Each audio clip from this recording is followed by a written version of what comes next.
Medina Munawwara की एक सर्द रात, ऐसी सर्द रात थी कि चरिंद परिंद इंसान सारे ही अपने अपने घोंसलों में या घरों में दुबके हुए थे, कोई बाहर नहीं निकलता था। मगर इस सर्द रात में दो शख्स मदीने की गलियों में घूम रहे थे। हुलिये से ऐसा लग रहा था कि एक आका है और दूसरा गुलाम है, और चलने का अंदाज ये बता रहा था कि चहल कदमी नहीं बल्कि किसी खास मकसद के लिए जा रहे हैं। दोनों चलते चलते मदीना मुनव्वरा से बाहर मशरिक में हर्राए वाकिम एक इलाके तक निकल आए। आका ने अपने गुलाम से कहा कि ए असलम, एक झोपड़ी है और उसमें आग जलती हुई नजर आ रही है, इस अंधेरे में कौन है जो यहाँ पर क्या कर रहा है? दोनों उस खेमे के पास पहुँचे तो देखा कि कोई खातून है, अपने नन्हे मुन्ने बच्चों के साथ मुकीम है और चूल्हे पर एक हंडिया चढ़ा रखी है जिसमें वो कुछ पका रही है, और बच्चे उसके साथ मुसलसल बैठे हुए रो रहे हैं, यानी उन्हें बहुत भूख सता रही है। आका ने सलाम किया और खातून ने उसको तवज्जो किए बगैर सलाम का जवाब दिया। आका ने घर में दाखिल होने की इजाज़त तलब की तो खातून ने कहा कि कोई खैर का काम है तो आओ, वरना हमें तुम्हारी कोई ज़रूरत नहीं है। आका देख रहा था कि वो खातून बड़ी बेरुखी से जवाब दे रही हैं, इसका मतलब वो बहुत दुखी हैं। आका ने उससे इस्तफसार किया, सवाल किया कि बीबी तुम कौन हो और ये बच्चे क्यों रो रहे हैं? तो औरत ने कहा कि मैं मदीना मुनव्वरा की रिहायशी हूँ, मेरे बच्चे बहुत भूखे हैं, इस वजह से रो रहे हैं। तो आका ने कहा कि हंडिया में क्या पका रही है? तो कहा हंडिया में कुछ नहीं है, पानी है, मैं बस इसमें चम्मच हिला रही हूँ ताकि बच्चे भूख के मारे जो रो रहे हैं आखिर इंतज़ार में सो जाएं। दुखियारी खातून ने अपना दुख बयान करते हुए फरमाया कि मैं एक गरीब औरत हूँ, मेरे पास इतने भी अखराजात नहीं है कि मैं अपने बच्चों को खाना खिला सकूँ, उनका दिल बहला रही हूँ, लेकिन हमारे अमीरुल मोमिनीन हैं जिनको हमारी खबर ही नहीं है, हम उनके महकूम हैं, वो हमारे हाकिम हैं, हम उनकी रियाया हैं, उनका हक बनता है कि वो हमारी खबर गिरी करें, मगर हमारा तो वक्त जैसे तैसे गुजर जाएगा, लेकिन कल बरोज़ क़यामत अमीरुल मोमिनीन और हमारे दरमियान अल्लाह अज़्ज़ा वजल फ़ैसला फरमाएगा, और यकीनन आखिरत की पकड़ बहुत सख्त है। जब आका ने उस दुखियारी औरत का दर्द सुना तो आप दीदा हो गए और दर्द भरे लहजे में कहने लगे कि ए बीबी, अल्लाह तुम पर रहम करे, तुम्हारी मुसीबतें और परेशानियां दूर फरमाए, लेकिन अमीरुल मोमिनीन को क्या मालूम तुम किस हाल में हो, उसका क्या कसूर है? तो बूढ़ी औरत ने कहा कि वो हमारा हाकिम है और हमसे गाफिल है, इसे मालूम ही नहीं कि हम किस हाल में हैं। बहरहाल आका उस दुखियारी औरत का गम सुनकर खुद भी आप दीदा हो गया, घर से बाहर आया और अपने खादिम असलम से कहा कि ए असलम जल्दी चलो। वो दोनों फिर उस सर्द रात में चलते हुए मदीना मुनव्वरा की अंदरूनी आबादी की तरफ आ गए। आका बहुत गहरी सोच में था, क्योंकि जो औरत ने हालत ज़ार बयान की थी वो उसकी आप बीती सुनकर उसके दिल पर बड़ा बोझ था।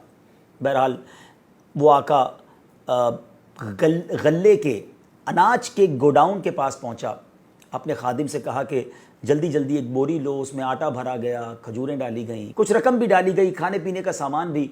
और जब ये पूरी बोरी तैयार हो गई तो आका ने असलम से कहा कि एक असलम, मुझे जल्दी से मेरे कांधे पर ये बोरी रख दो।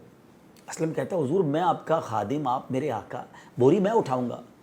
तो एक तारीखी जुमला उस आका ने कहा कि आज इस दुनिया में तो तू मेरे हिस्से का बोझ अपनी पीठ पर उठा लोगे, लेकिन मेरी तकलीफ़ क़यामत के दिन कौन बर्दाश्त करेगा जब कोई किसी का बोझ जान नहीं उठाएगी और किसी को किसी की तकलीफ़ ट्रांसफ़र नहीं की जाएगी।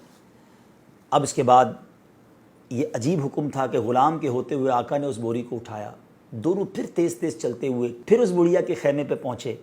अब उसने आका ने जाकर बुढ़िया की झोंपड़ी में, उस खेमे में अपनी बोरी को उतारा, खाने पीने का सामान निकाला गया, हंडिया के अंदर अब बाकायदा खाना बनने लगा। पहले तो पानी गर्म हो रहा था ना, और आका आग भी जलाता रहा, उसे फूंक भी मारता रहा, यहाँ तक कि उसकी दाढ़ी के अंदर से धुआं जो है वो निकल कर बाहर आने लगा। और खाना पकाते पकाते उस आका ने जब खाना तैयार हो गया तो चूल्हे से हंडिया को उतारा और औरत से कहा कि कोई बड़ा बर्तन ले आओ। औरत बर्तन लाई, उसमें खाना डाला गया, अपने हाथों से आका ने उसे ठंडा किया। जब खाना ठंडा हो गया तो बच्चों को करीब बुलाया, अपने हाथों से उन बच्चों को खाना खिलाया। जब बच्चों ने पेट भरकर खाना खा लिया, खुश हो गए, तो अब उसने बच्चों की दिल जोई के लिए उनके साथ खेलना शुरू कर दिया। बच्चे खिलखिलाकर, जो बच्चे थोड़ी देर पहले रो रहे थे नाजरीन, अब वो बच्चे हंसने लगे। अब आका ने जब ये सब कुछ हो गया तो बकिया खाना खातून के पास छोड़ा और अपने खादिम असलम के पास सुकून के साथ आकर बैठ गया और उसके कंधे पर ऐसे हाथ रखा कि जैसे अब बहुत बड़ा बर्डन जो है, बोझ जो है वो उतर गया। وہ خاتون اس کی طرف متوجہ ہوئی اور کہنے لگی کہ تم اتنے شفیق اور رحم دل ہو، اس مصیبت کی گھڑی میں تم نے ہماری داد رسی کی ہے، بچوں کے چہروں پر مسکراہٹ کے موتی بکھیرے ہیں، میں کس منہ سے تمہارا شکریہ ادا کروں؟ اللہ ہی تمہیں اس کی بہتر جزا عطا فرمائے گا۔ حقیقت تو یہ ہے کہ تم امیر المومنین بننے کے مستحق ہو۔ تو اب اسلم دیکھ رہا تھا کہ اب اس آقا کے چہرے پہ سکون اور واضح تبدیلی نظر آ رہی تھی، ہی بیکمنگ ریلیکس، وہ اس کے چہرے پہ ریلیکس آ رہا تھا، سکون آ رہا تھا۔ اس آقا کی جگہ کوئی اور شخص ہوتا نا ناظرین تو وہ اپنی تعریف پر پھولے نہ سماتا اور جا کر لوگوں میں اپنے اس کارنامے کو بیان کرتا چوڑے سینے کے ساتھ کہ میں نے رات کے اندھیرے میں جا کے ایک بڑھیا کی یوں مدد کی ہے۔ لیکن اس آقا نے اس تعریفی کلمات پر بالکل توجہ نہ دی اور کہنے لگا کہ اے بی بی جیسا تم کہہ رہی ہو میں ایسا بالکل نہیں ہوں، اور امیر المومنین کا بننے کا حقدار یہ تو بڑی عجیب بات ہے۔ ہاں ایک بات ضرور ہے کہ جب تم کبھی امیر المومنین کے دربار میں آؤ گی تو مجھے وہاں ضرور دیکھو گی۔ پھر آقا اللہ عز و جل کا شکر ادا کر کے اپنے خادم اپنے غلام اسلم سے کہتا ہے، اے اسلم بھوک نے ان بچوں کو جگا رکھا تھا اور بھوک انہیں مسلسل رلا رہی تھی، جب میں نے ان کی یہ حالت دیکھی تو مجھے اپنے بچے یاد آ گئے۔ میں نے اپنے دل میں تہیہ کر لیا، پکا پرامس کر لیا تھا کہ جب تک ان بچوں کی بھوک کو ختم نہیں کروں گا، ان روتے چہروں پر مسکراہٹ نہیں لاؤں گا، میں جب تک چین سے نہیں بیٹھوں گا اور نہ ہی واپس اپنے گھر جاؤں گا۔ اور اللہ کا شکر ہے کہ میں اپنے مقصد میں کامیاب ہو گیا۔ ناظرین یہ آقا اور یہ غلام پھر مدینے کی گلیوں سے ہوتے ہوئے اپنے گھر واپس آ گئے۔ اب ہو سکتا ہے ایک سوال سب ناظرین کے ذہن میں ہو کہ یہ آقا تھا کون کہ جو اپنے اور غلام کے درمیان امتیاز نہیں رکھتا تھا؟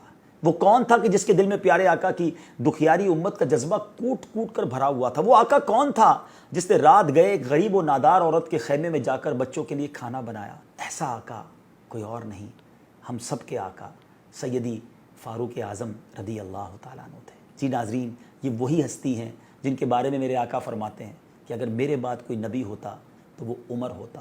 حضرت عمر جو آدھی دنیا پر حکومت کرتے تھے مگر احساس ذمہ داری کا حال یہ تھا کہ مدینے کے باہر ایک خیمے میں ایک بوڑھی عورت بھوکی ہے اور اس کے بچے بھوکے ہیں، آپ بے چین ہو جاتے ہیں اور اپنے ہاتھ سے سارے کام کرتے ہیں۔